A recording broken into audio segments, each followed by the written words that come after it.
Cyberpunk is dead, and 2077 brought it to the public square, then proceeded to execute it like the French did with Louis XVI.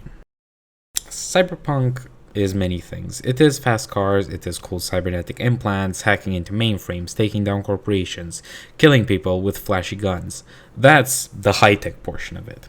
But it's also human misery, wealth inequality, and overall a warning against deregulation and corporate control of institutions. That's the low life part of it. Cyberpunk is high-tech, low-life by definition. Cyber relates to the digital, to the futuristic, to the configuration of machines, while punk screams rebellion, violence, and horrible conditions. A sort of anti-establishment fight against everything that the status quo is. However, Cyberpunk 2077 is simply a reproduction of the establishment. It presents the status quo in the same light without bringing forward any sort of interesting commentary on it. In this way, 2077 is the mainstream normalized safe for work version that business people can sell to the public. It's a AAA title with a gazillion dollars blasted into its production, and it has a main quest line that is a cookie cutter rags to riches story. You begin as a sort of nobody, then you get something you shouldn't have gotten, which comes with a cost, but you turn out to be the coolest person around who is capable of killing anybody and basically climbing up the ladder until you are on top of the food chain. You also get to choose from a plethora of endings. Number 1, die at the corporation's hand, but get transferred into a digital consciousness. Number 2, die at the corporation's hand. Number 3, develop a pathological relationship with an imaginary person that is a poor copy of the original Johnny Silverhand and give up your body for him. Number 4, die. Number 5, commit unalive on yourself. Number 6, die but have intercourse beforehand. Cyberpunk 2077 is not an RPG. Save for some very few side quests, no other activities actually lead to the protagonist's development in the main story. Even if you have street cred 5 out of the maximum of 50 by the end of the storyline, you'll still be able to organize a raid on the largest corporate headquarters ever and even get the queen of the afterlife or an entire nomad group to back you up. Your character is the protagonist, and only they could have been the protagonist. They are not competing against any other protagonist level NPCs. They are not pawns in a larger scheme, or even in the story branches where they are manipulated, they eventually still come out on top through hard work and just pulling yourself up by the bootstraps. The final boss is Night City boogeyman Adam Smasher. Adam Smasher, who in the tabletops is literally the scariest motherfucker around, who you don't want to fuck with. That's how the game introduces him when you first see him. And then by the end of the game, in a few months' time, you manage to kill what is probably a 100-year-old guy who is fully decked out with rocket launchers, missiles, miniguns, whatever. Meanwhile, you're just a gonk from the street who's been on the street a couple of months. By the way, you're 23. So definitely you could be able to do this entire thing. You win. That's it. Cheerio! Congratulations to the protagonist. Beside the intro mission and a few dialogue options that you get unlocked due to your life path or your origin story, the game doesn't really suffer from you being an ex-corporate or a nomad or a street kid. Actually, it doesn't really matter that much. But that's okay, because anybody can make it. This just proves that you just have to work hard enough in order to make it, no matter what your background is. Even if you're down on their luck, you can pull it off big despite the world putting you down. But the issue is, all of the game's endings, even if they're sad or happy or whatever, are normal. They do not challenge the status quo in any meaningful way, which is what cyberpunk as a genre has always done. V, the protagonist, is selfish. Okay, they are self-interested. They want glory. They want to climb the ladder and ride into the sunset. They want to make it out alive. Silverhand's desire to blow up Arasaka is politically motivated, sure, I guess, but it's also due to a personal ego problem, issues with his ex-girlfriend who got kidnapped by Arasaka, and general revenge tendencies. Not to mention, did you know Silverhand isn't actually Johnny Silverhand? It's just a poor replica of him. Because digital copying of somebody's personality, especially in 2020, wasn't that accurate and wasn't that good. But doesn't matter. Johnny Silverhand's so cool. He's played by Keanu Reeves, which makes him even cooler. Eventually, Arasaka is evil just because the people at the top are bad, I guess. I mean, yeah, Yorinobu's bad because he kills his father, which is bad, I guess. Hanako is bad because, she's bad, I guess. And Saburo is just an old man. What does he know? And if he dies, then he gets reimplanted and he's still gonna be big evil guy. 2077 is not against corporations, despite one of its new antagonists, Silverhand, being so incredibly against it. This by itself is incredibly confusing for an entire game whose premise relies on the genre of being against corporations. But at the end of the day, 2077 is a commercial product that's made for the mainstream. They want to make money.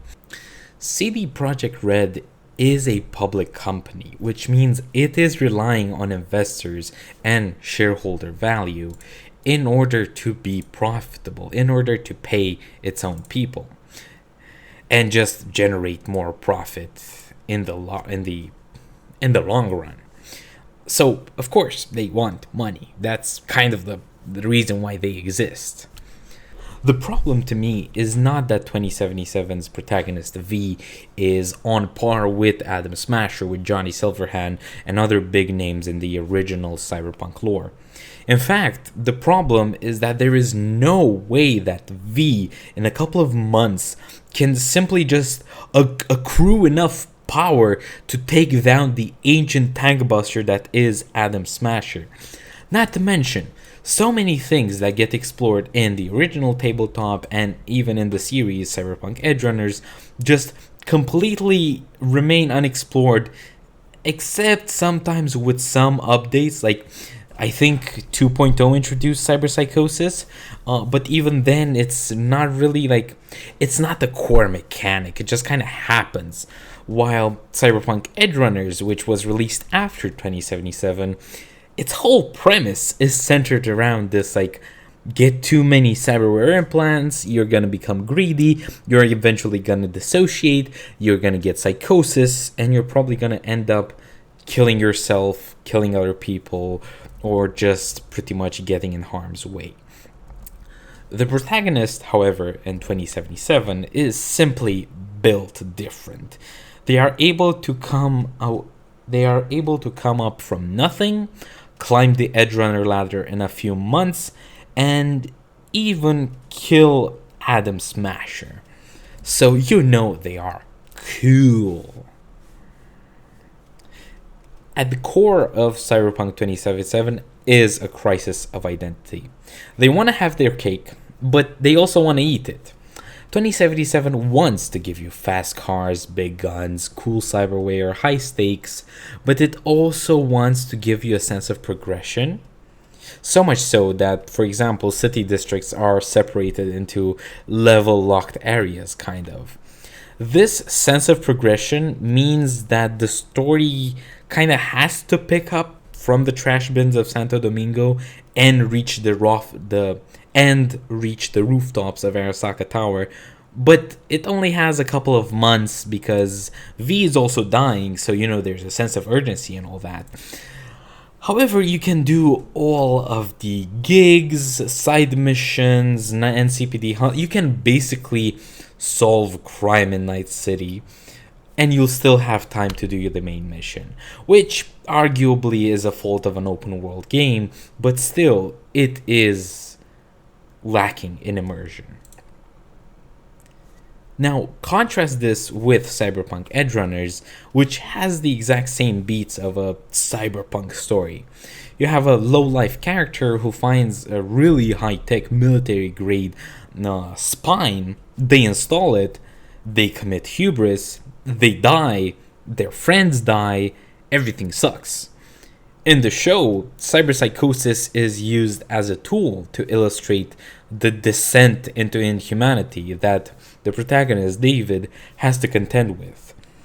The installation of the tech isn't really a choice to some extent because it's constrained by the pressure of the world just crumbling around David. His mother just died, he can't afford to pay rent, he can't afford to pay his school, and he discovers that his mother stole this thing, this military grade Sandevistan. So, to some degree, it shows you the desperation of a person who is living in these horrible wealth conditions. Even when there is a sense of progression in David becoming more and more of a cool edge runner, he rises to the top and just as quickly descends into the bottom, into the grave 6 feet under. His friends get obliterated by Adam Smasher. He dies like an Icarus, flying too close to the sun. It's not that CD Projekt Red doesn't know how to write a protagonist story. Their Witcher series is living proof that it can be done. However, CD Projekt Red with Cyberpunk wanted to make an open world game that's kind of like GTA, have this really cool city, living city where people interact and it showcases everything that is so cool about Cyberpunk. Have a cyberware system, have an RPG system where you can upgrade your skills and pursue different sort of builds. It also wanted to have a storyline. It also wanted to have branching storylines where you can take different options. And it ends up being so many things, but not excelling in any sort of thing. To that degree, it loses any sort of identity that it does have. I played 2077 on launch day. I foolishly thought that those 3 origin stories were gonna be defining for the game. I liked the story, even though I got the worst ending, but I hate Johnny Silverhand's portrayal. The fact that he's an engram, an imperfect digital replica, just makes him so annoying and so redundant, and at the end of the day, it really just kind of ridicules everything that he stands for by him just being a clown of what his ideals actually are. I've genuinely thought long and hard about what I would have wanted 2077 to be.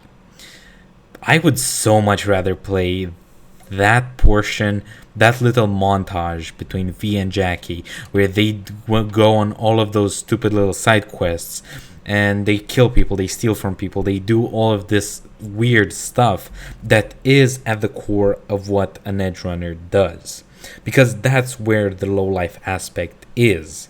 Side quests, near-death encounters with gangoons, corpos, and everything in between, shady fixers, black market cyberware.